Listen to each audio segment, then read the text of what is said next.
Live from a grungy kitchen table located in Annapolis, Maryland's scenic and historic capital, it's the Maryland Crabs Podcast.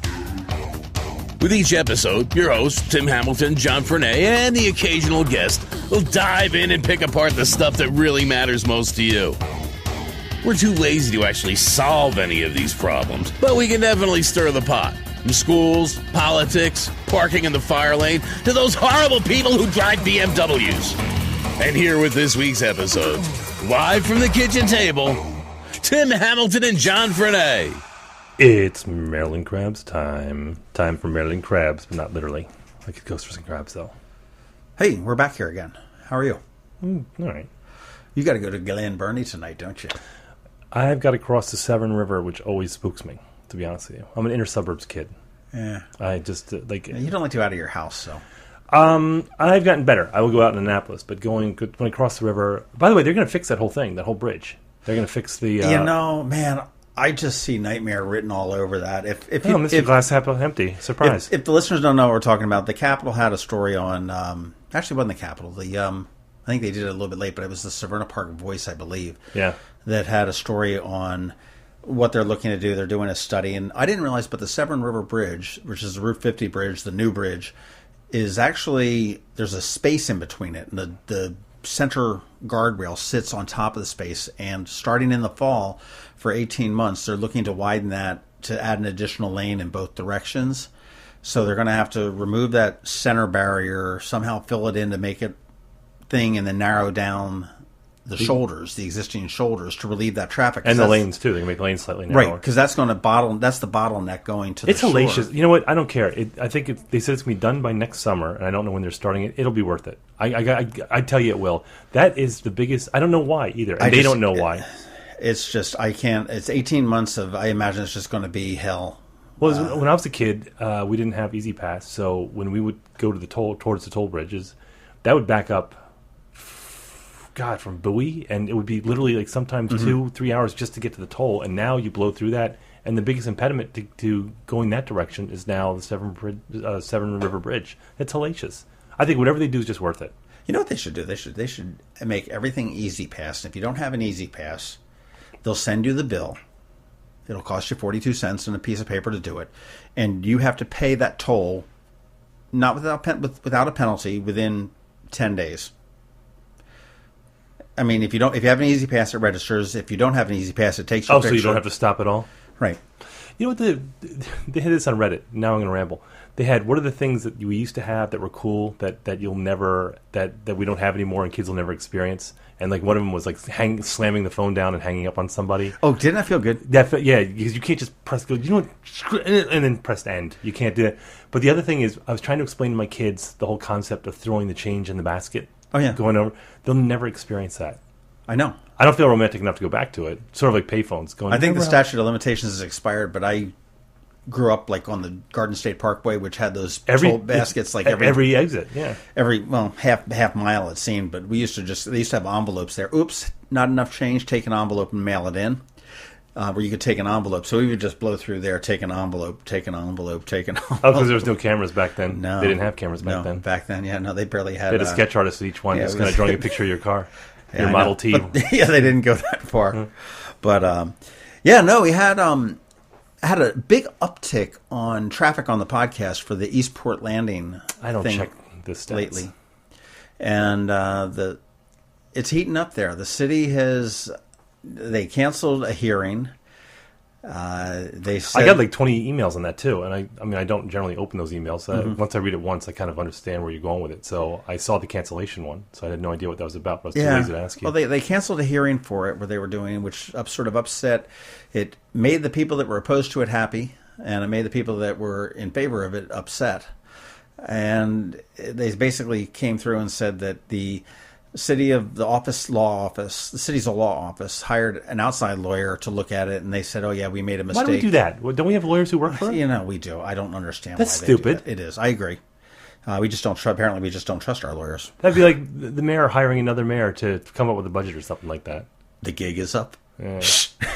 That's how we've been working for the last. What if Annapolis government, all the counterparts were just turnkeying out their stuff to like other cities and stuff? Just but yeah, no. So apparently they were, they weren't. And the latest thing is that it may go forward. And from what I'm hearing, that as far as density goes, which is the big thing, Pete Gutwalt, who is the director of planning and zoning, is the guy that has the ultimate say-so, regardless of what the Office of Law says. And I just spoke with somebody in the city a few minutes ago.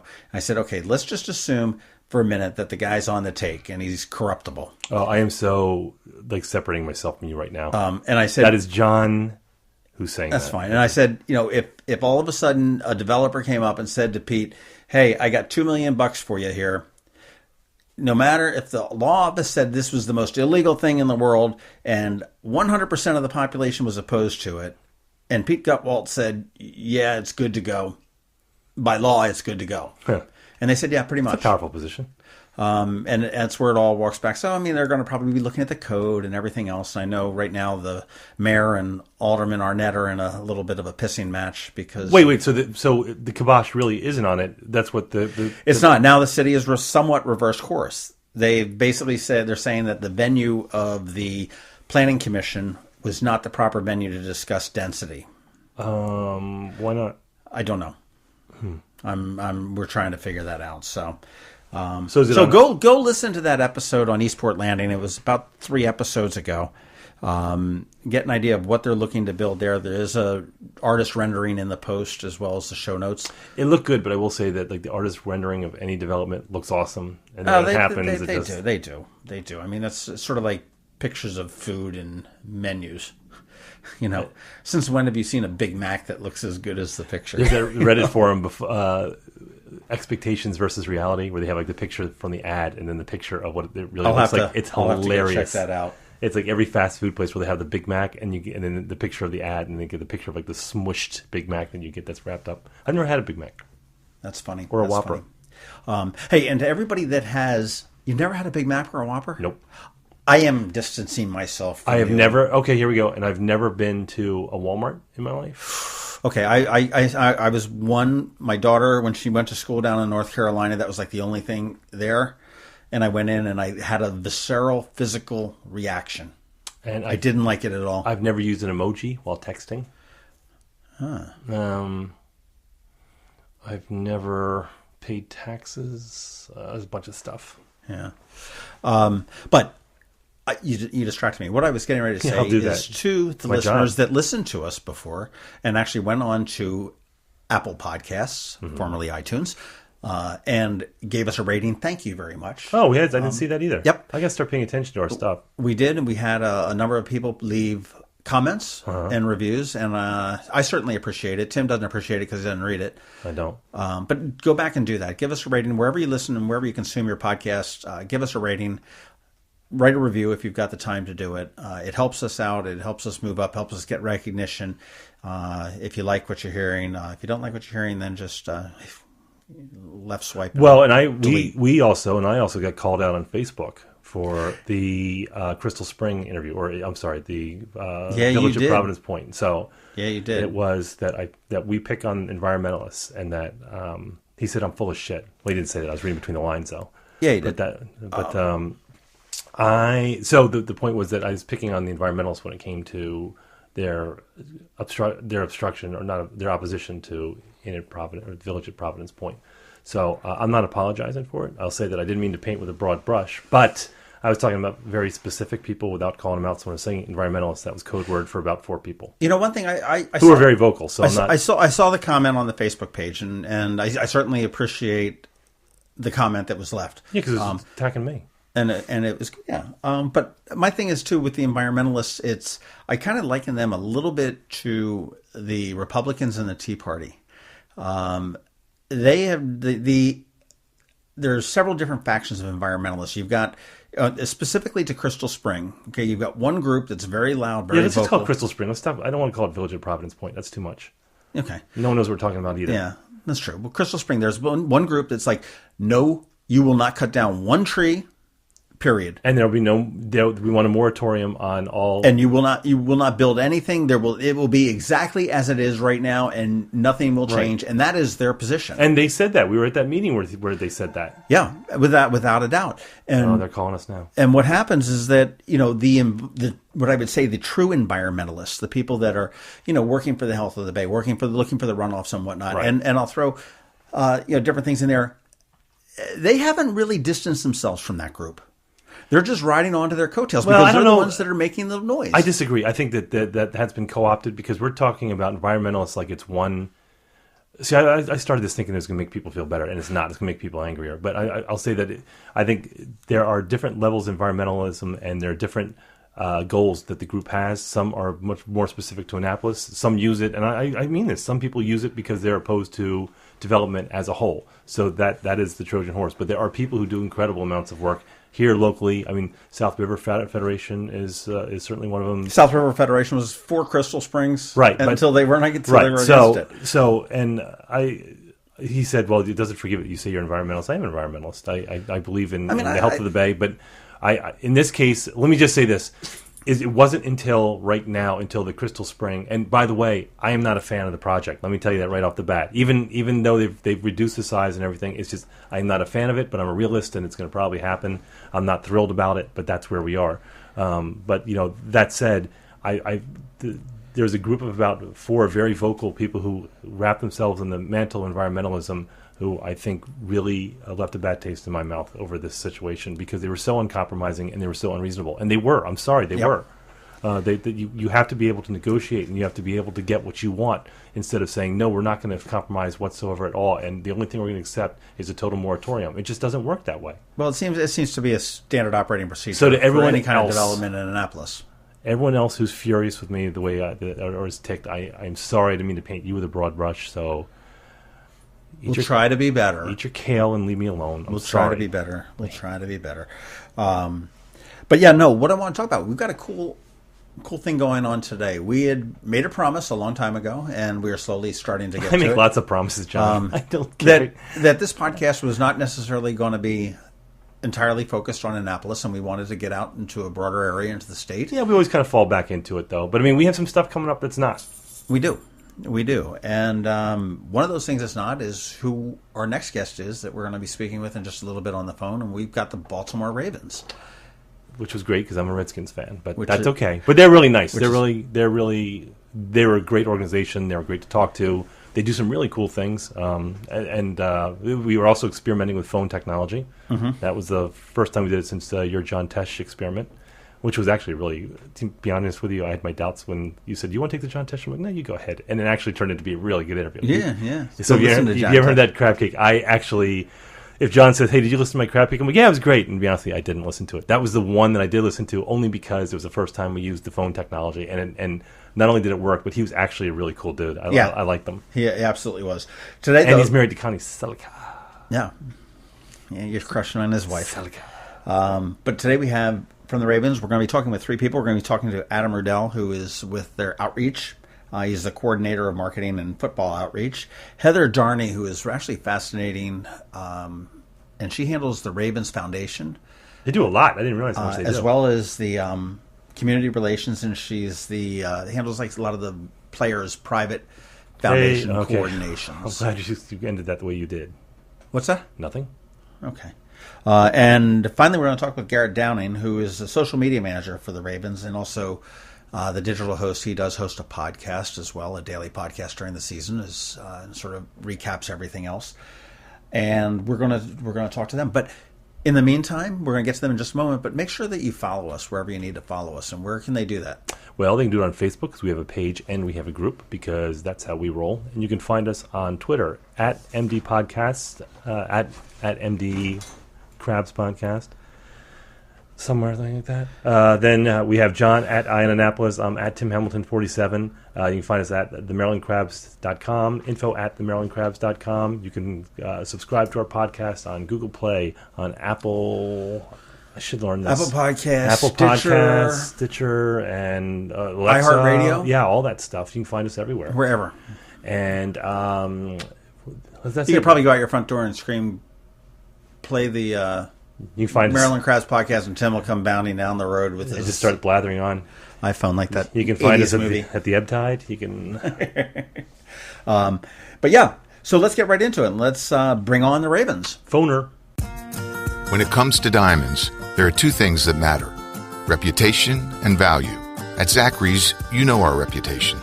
We pride ourselves on providing the best experience for every customer every day, because we wouldn't be here without you. But what you might not know is that Zachary's is the only diamond importer in Annapolis. We cut a check for $500,000 and deal directly with the De Beers site holder to bring you the best quality diamonds. That's just one step away from a mine. So by the time a diamond gets to your hands, only 2 people have touched it, not 6. I'm Steve Samaras, and at Zachary's, we've spent decades cultivating relationships around the world to ensure we can offer the best value on a diamond. But the relationships we value most are the ones we create with our customers right here in town. Zachary's, online at zacharysjewelers.com. If it's a diamond, we're a good place to start.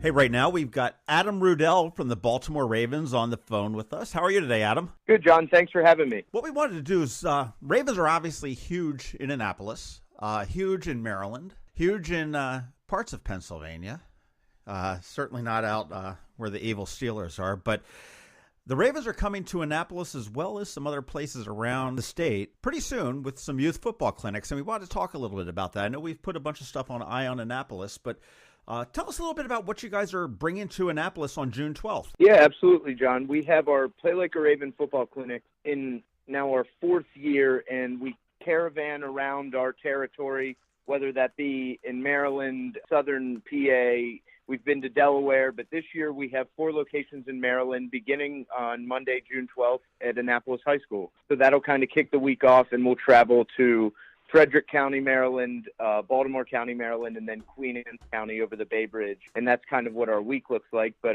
yeah, we're super excited to kick off the tour in Annapolis this year. And what do we expect when you guys come in here? I mean, this is not – I mean, you guys have practiced here in the past. The team has come down and done practices down at Navy Marine Corps Memorial Stadium. And I know everybody's disappointed that has stopped. But so what can we expect? That was passive-aggressive. Yeah, great question. While the event is centered around a youth football clinic for kids ages 5 to 15 of varying skill levels in football, it's really a community event where we'll have former Ravens players, cheerleaders, our mascot Poe, concessions, a DJ with some programming. Fans and spectators will have a chance to enter raffles to win autographed items from the current Ravens team, different inflatable bounce houses, and actually, we'll have our car stenciling promotion on site where you can get a spray chalk stencil on your car and kind of have a nice takeaway from the event. Oh, that's kind of cool. So you're really bringing the whole thing there. You've got it's an all event, and it is free to attend as far as a spectator. Correct. Yes. Good question. While the on-field clinic portion is paid, it's $50 per participant. Everything going on outside of the clinic, whether it be the inflatables or autographs and pictures with our alumni and cheerleaders, hanging out with our mascot, that is all free to the public. Okay. Now, is there an age limit on these inflatables? Like if you were an adult, will they kick you out? Just hypothetically.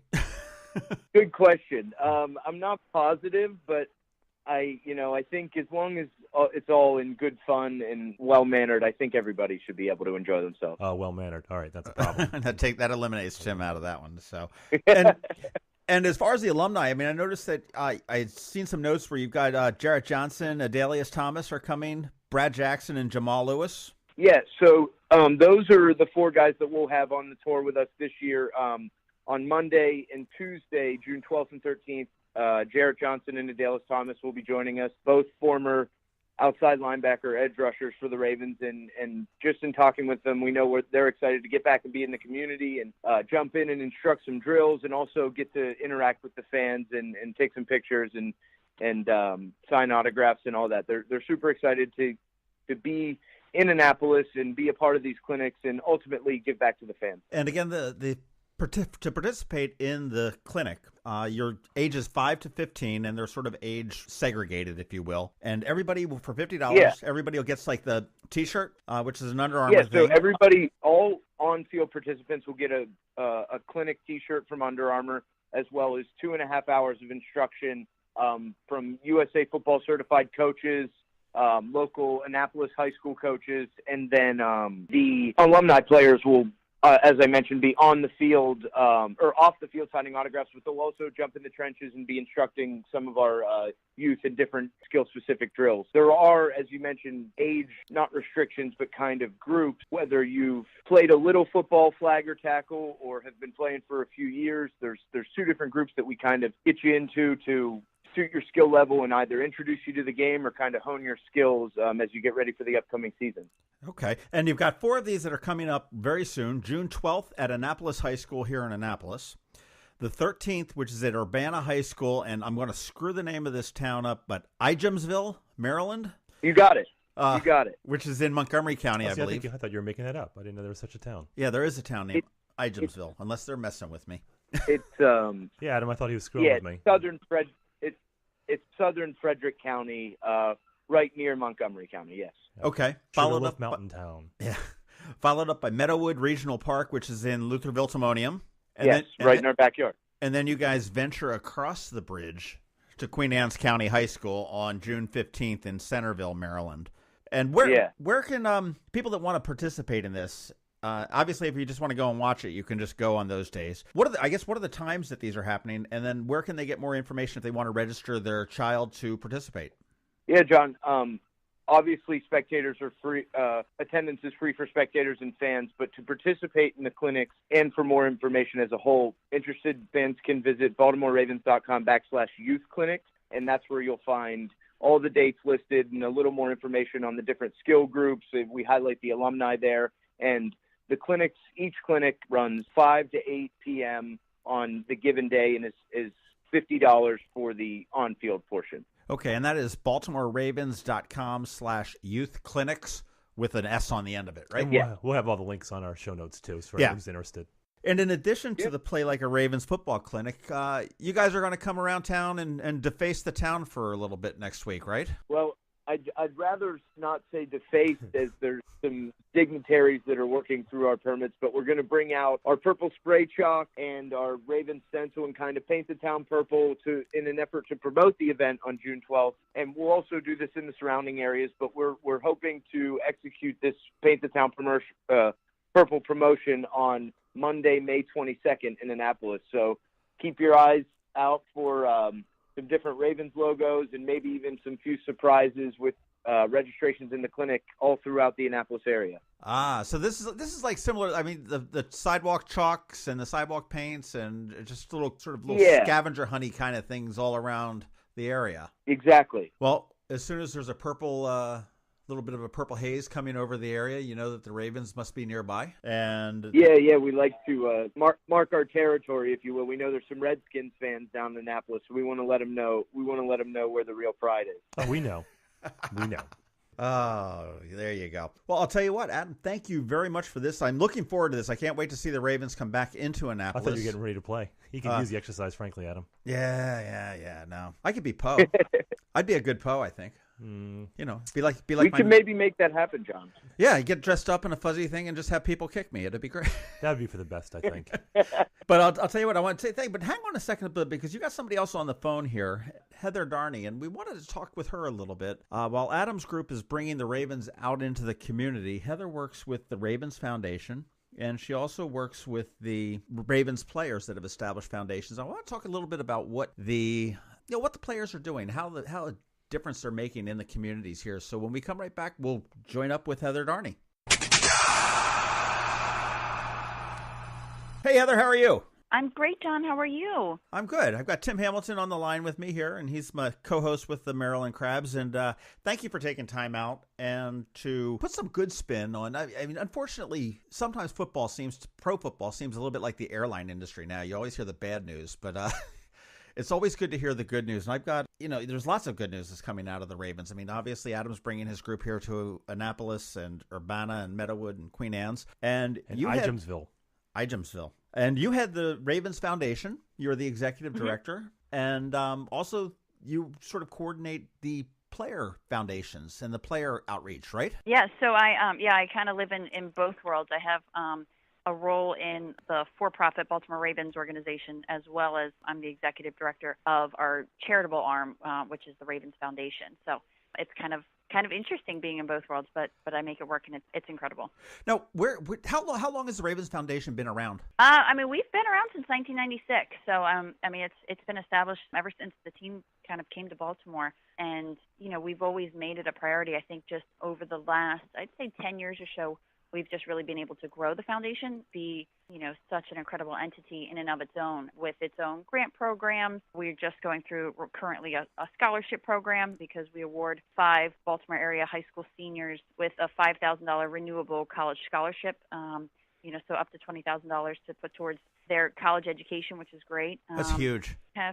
So we have a lot of that stuff going on right now. We do, signature projects each year. Last year, we teamed up with an organization called the Maryland Book Bank, and we launched the Ravens bookmobile, which is serving thousands and thousands of kids. I think the last that I heard, it's served about 8,000 kids since we launched it in September, and it's given out over 30,000 books awesome. to those kids. So is that primarily focused on inner city?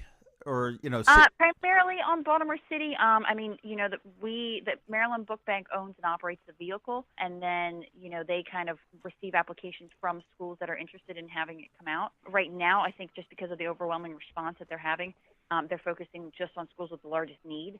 But that doesn't necessarily mean it's only Baltimore City. That's just kind of, I think, where it's been primarily thus far. I would think that's probably where the need is probably a little bit more greater than other areas. So it's incredible. Yeah, it's unbelievable to hear about when these kids get on it, and you ask how many books they have at home, and none of them can quite raise their hand about having a book or two at home. So we're working on building those home libraries and hopefully developing a love for reading. As just one of the things that we do. Yeah, I was about to say, you have a lot of irons in the fire just looking at what the foundation does. I mean, you have grants, you have scholarships, you provide equipment. I think the Play 60 grant recipients, one of which was Annapolis Parks and Rec, but there's dozens of others. So you guys are kind of everywhere. And we really strive to serve. Yes, Baltimore City is a big focus just because of the level of need, but the surrounding counties as well, are truly important to us, and it's important for us when we're planning, whether it's stuff with the foundation and looking at grant applications, to making sure that we're serving all of those counties, or even just, on the Ravens side of things, getting our players involved. We've made numerous school visits to Annapolis schools. Obviously we talked about, you talked about with Adam and the camps that we're doing down there, the practices that we've had at Navy. So, it's definitely something that, we try to broaden our reach as much as we can, and as much as the NFL will let us, unfortunately, but definitely love to be involved in all kinds of different places around Maryland. Well, you have a lot of partners too. I mean, you have, like you just said, the Reading Partners of Baltimore, Playworks Maryland, I think Bridges, Athletes Serving Athletes, but you also have the Sisters Circle, and that reaches out to girls and disadvantaged girls in Baltimore, right? Yeah. We so actually all of those ones that you just listed, we've categorized them as our charitable partners. So we work with, hundreds of nonprofits in the area through a wide variety of support.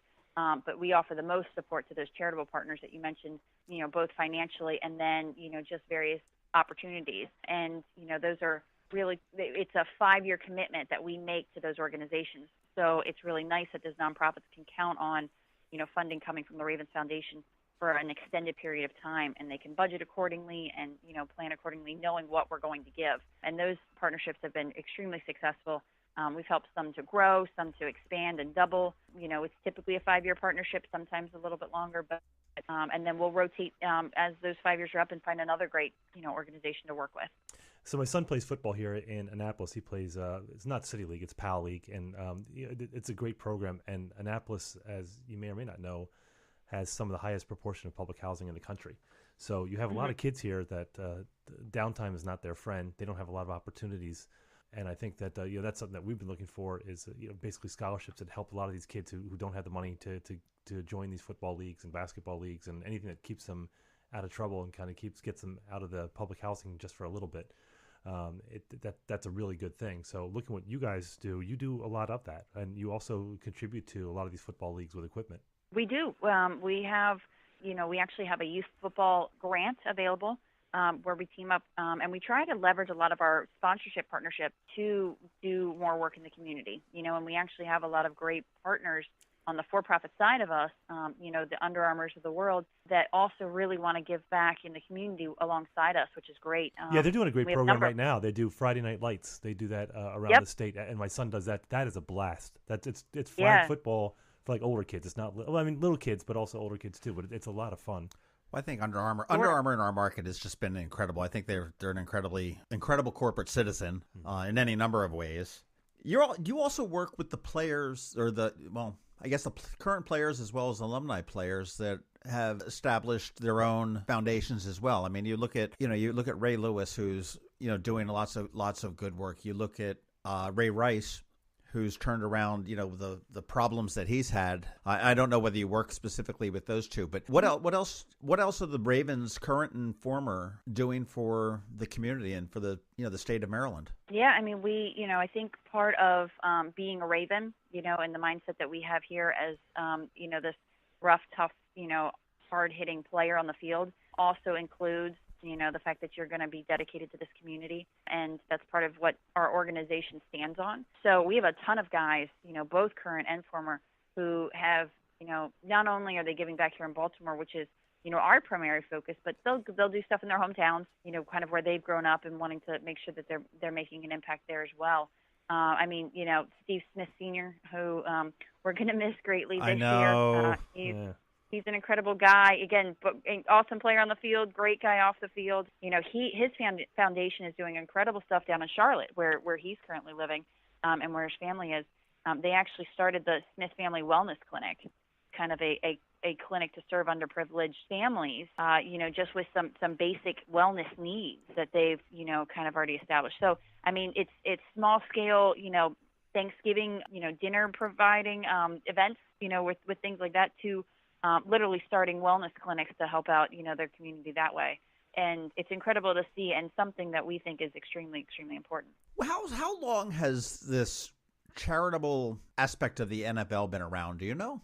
I mean, when did that really come into play? I mean, just growing up, I knew that they were always just very, very philanthropic in Cleveland as a family and whatnot. But growing up, I don't ever remember, the football teams being so charitable out in the, September rolled around, they got on the field, they played rough, they played hard, you hope they won, and then in February they went into the off season.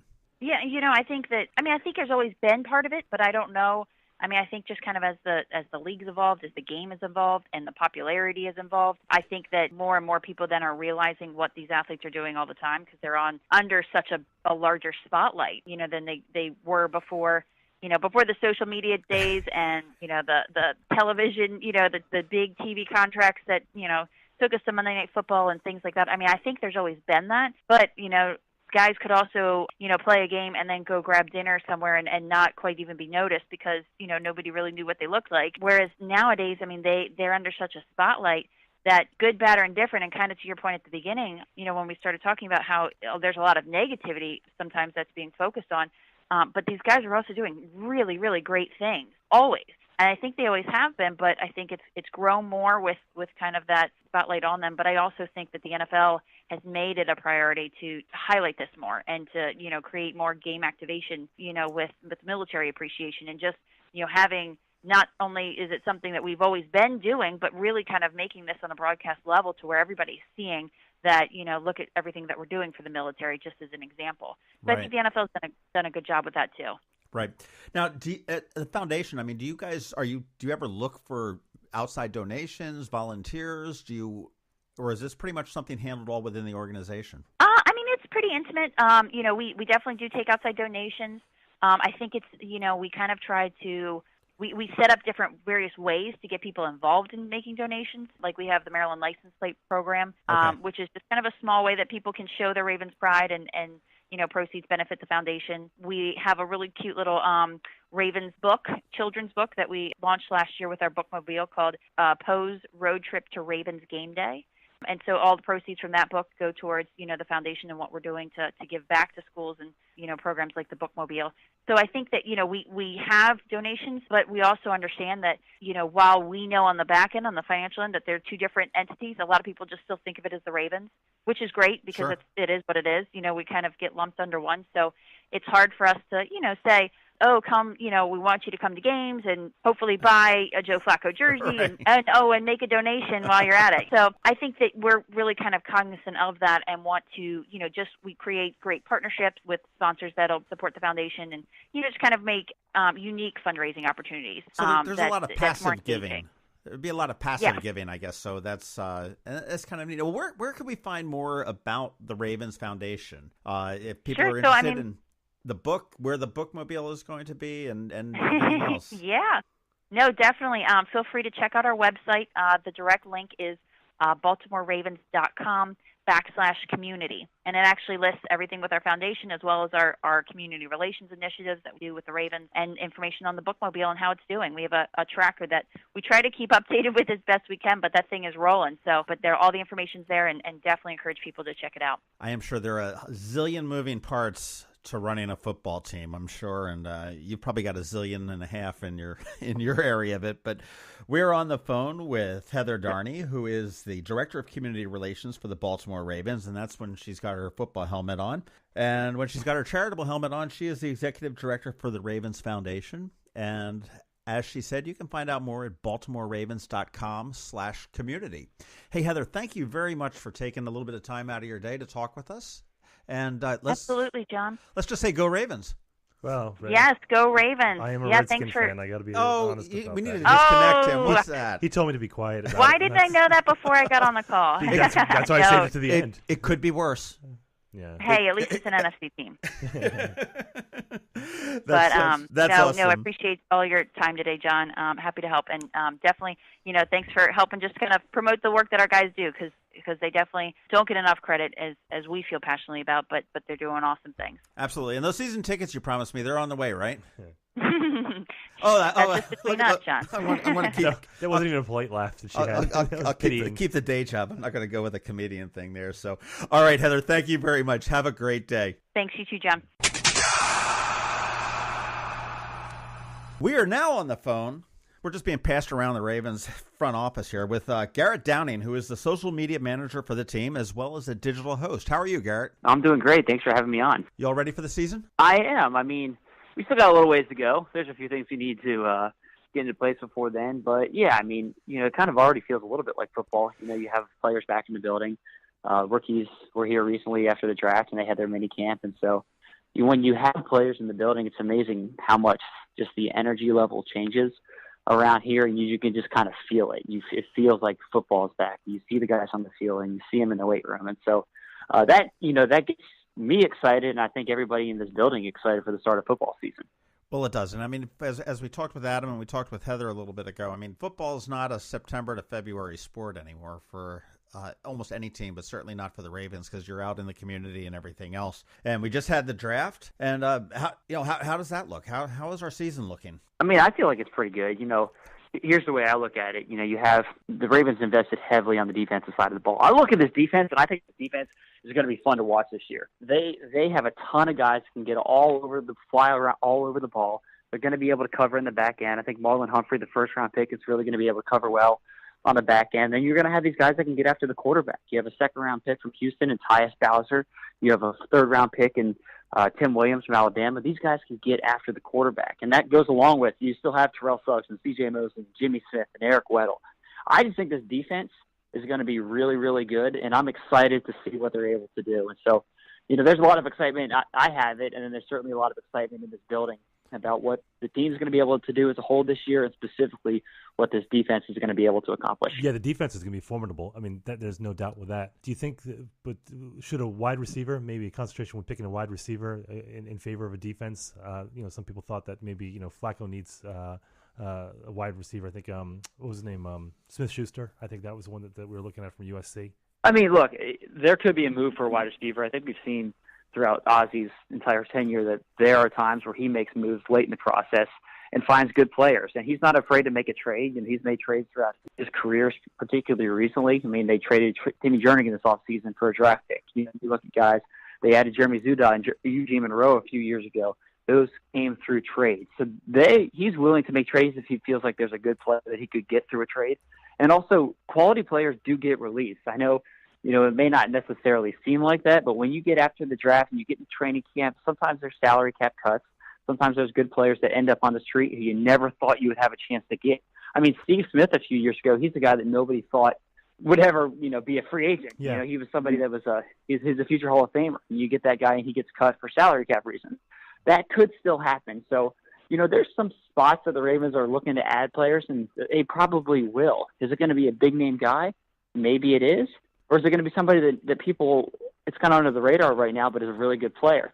That's a possibility as well. But I can tell you, Ozzie, the entire front office and his staff, they have their eye out there, and they're going to pounce if a good player comes available. And hey guys, I hate to cut it short. I'm really sorry. We're about to do this interview with a player. It's about to happen right now. I'm sorry. Oh, that's All okay. right. No problem. Jump We're off. up. That was off and running. That was Garrett Downing, who is the social media manager and the digital host for the Baltimore Ravens, with a little bit of preview for 2017. Thanks, Garrett. And have a good one, Garrett. Thanks you. Guys. That was Garrett Downing, and we have got Adam Rudell is still on the phone with us. How are you, Adam? Good, John.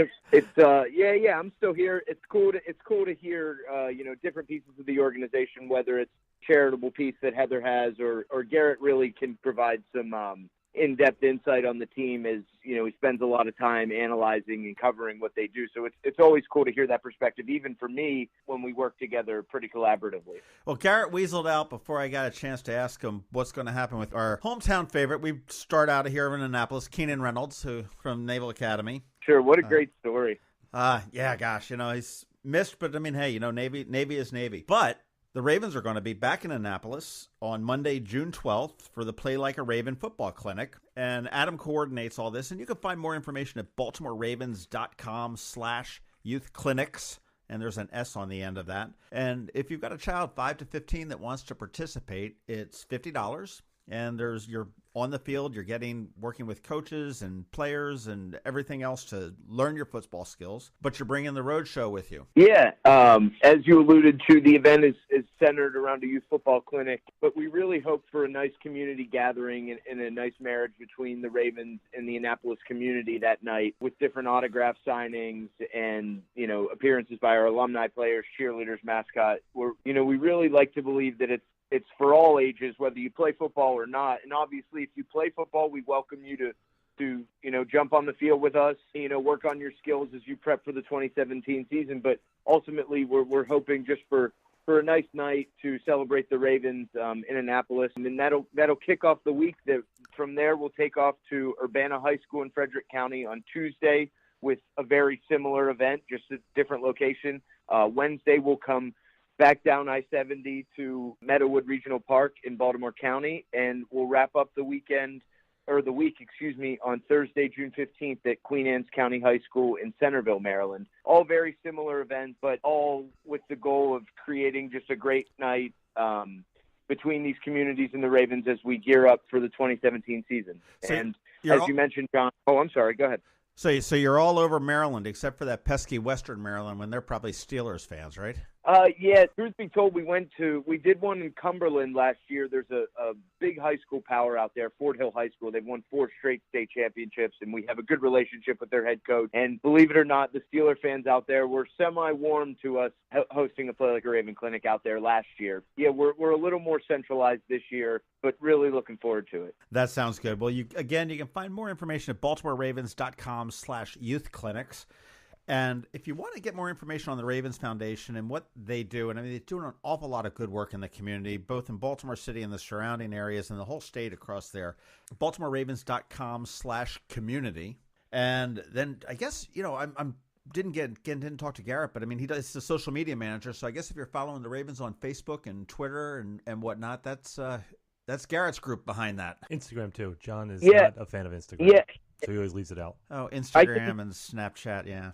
I can speak to that a little more. While Garrett manages a lot of the content on there, he also hosts our daily wrap-up show, Final Drive, that kind of keeps you – it's a one-stop shop, a couple-minute clip to kind of keep you in the know of what's going on in the Ravens world, pretty much day by day, Monday through Friday. Very cool, very cool. Adam Rudell from the Baltimore Ravens, bringing the Play Like a Raven football clinics to Annapolis on June 12th. Thank you very, very much for taking some time out of your day and actually for putting us together with Heather and Garrett, too. That was very nice of you, and I appreciate it. Yeah, we really appreciate the platform and working with you guys.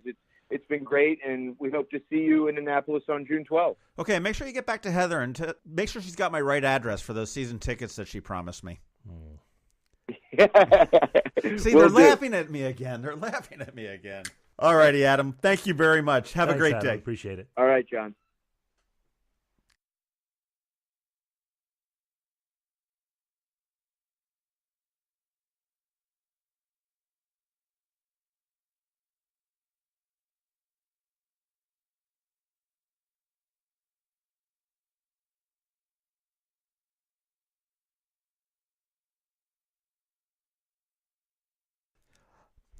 And in addition to the Play Like a Ravens football clinic, you guys are going to come around town and deface the town for a little bit next week, right?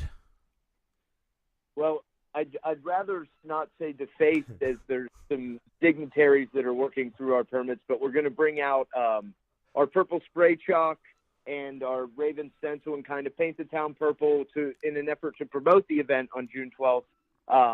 And we'll also do this in the surrounding areas, but we're hoping to execute this Paint the Town purple promotion on Monday, May 22nd in Annapolis. So keep your eyes out for some different Ravens logos and maybe even some few surprises with registrations in the clinic all throughout the Annapolis area. So this is like similar. I mean, the sidewalk chalks and the sidewalk paints and just little scavenger hunty kind of things all around the area. Exactly. Well, as soon as there's a purple, little bit of a purple haze coming over the area, you know that the Ravens must be nearby. And yeah, we like to mark our territory, if you will. We know there's some Redskins fans down in Annapolis, so we want to let them know. We want to let them know where the real pride is. Oh, we know. Oh, there you go. All righty. Again, Adam Riddell, thank you very much. Very few things in life are so precious and so irreplaceable that we all must do our part to protect them. The Chesapeake Bay is one of those things. You can do your part by contributing to the Chesapeake Bay and Endangered Species Fund. It's that little line item you'll see at the very end of your Maryland tax return. Any amount you give makes a difference, and it's tax deductible. I'm Peter Francho, Maryland Comptroller. Our bay and rivers thank you. Learn more about the Chesapeake Bay Trust at cbtrust.org. And we're back. Hey, that was great to talk to those guys and really get an insight to the Ravens. We're going to actually be coming back with the Ravens a little bit closer to the season and see if we can weasel our way into the organization, talk to some players and maybe some coaches and management, front office staff. We'll see what we can do. And I'm going to hit them up for some of those grants for some of the football. My kid plays PAL football. And by the way, that's a great organization here in town. If you're looking for a football organization for your kid, PAL football is really amazing. They play down at PAL Park at the end of Forest Drive. It starts on July 25th, I believe, around there. So it's really cool. So I'm going to hit them up and see if they can give us some equipment. Very cool. But look for the Ravens to be painting the town purple in a couple days. They're going to be putting all sorts of things around there. They're going to have some hidden sort of scavenger hunty kind of things going on. So if you see some purple stencils on the sidewalks, I know they did that last time they were in the Super Bowl. All around the courthouse and the State House and everything else was painted with purple Ravens, with the R and everything else was there. But the clinic, the Play Like a Raven clinic that's coming up, sounds phenomenal. I'm definitely going to be out there. I'm taking my kid to get some pictures and whatnot there. I'm a little bit too old to play. I'm beyond that 5 to 15 range for the football clinic. You can bring your grandson or something. Huh? Nothing. Yeah. There you go.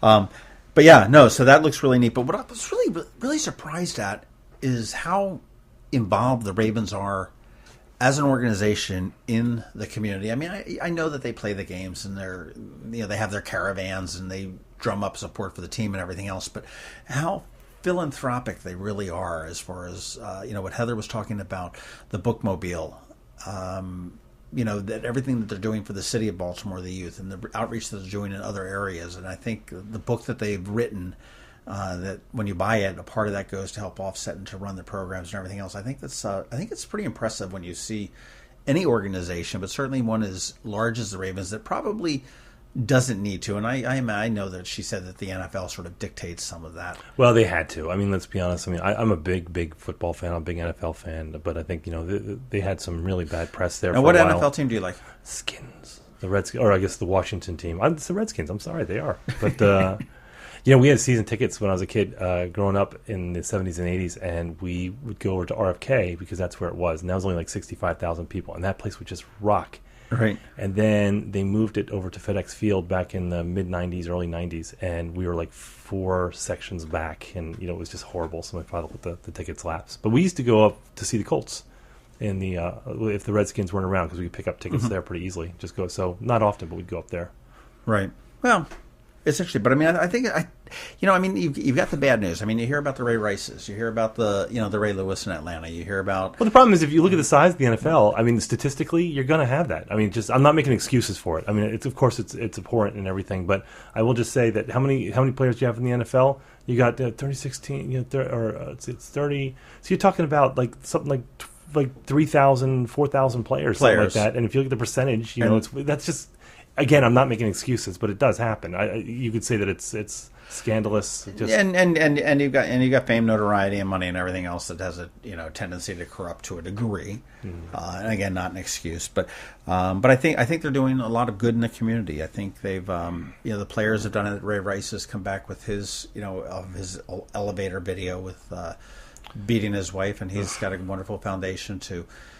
Work against domestic abuse. Well, he kind of owes that. You've got Ray Lewis, who Ray Lewis was one of the most influential calming factors coming out of the Baltimore riots. Yeah, I mean, I remember the video that he threw out there. It was like, "Come on, people, we're better than that," and it was just wonderful. So, and I mean, Ray Lewis had no skin in the game. I mean, he's just a citizen that lives outside of the city, I believe. I don't think he actually lives in the city, but he's got his heart there. And whether he's got his issues from Atlanta or not, I don't know. But he's found. I don't know whether he was found not guilty or just not charged. I can't remember what it was, but I just think it's pretty wonderful there on what the Ravens and the NFL. Well, their biggest advantage is that they're not all owned by Dan Snyder. So I mean, that's right off the bat that they've got to jump on everyone else. Hashtag winning. Oh, he's horrible.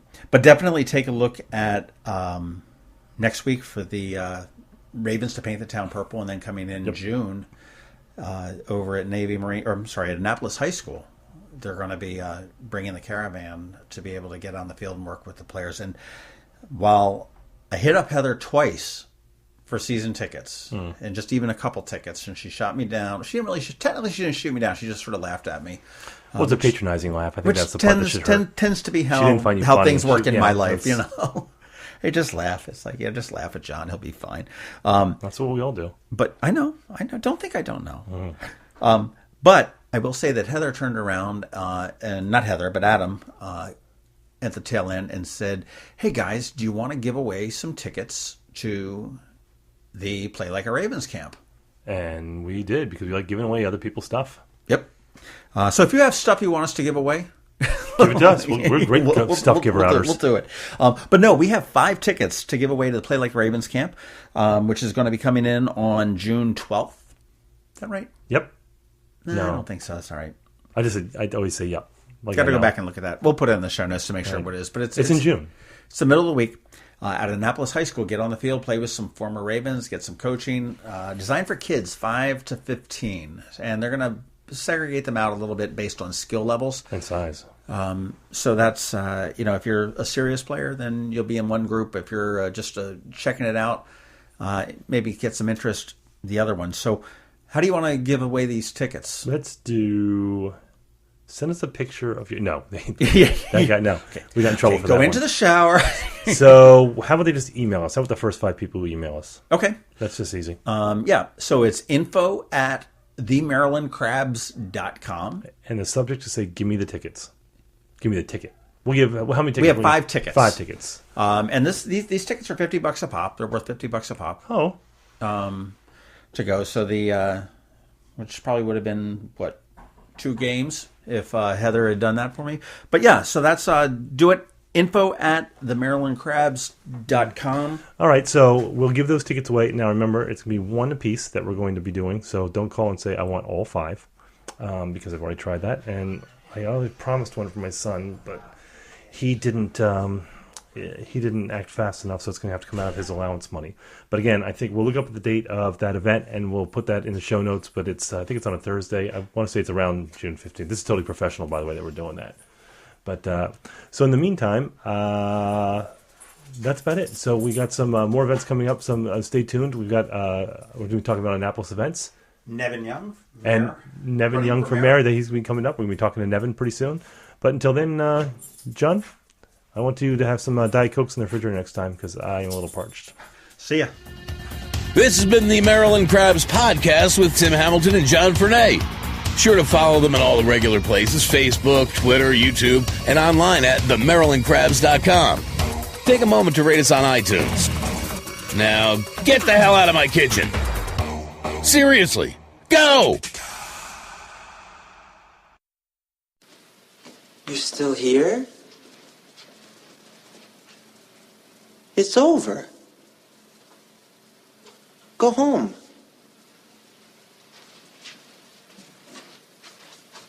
Go.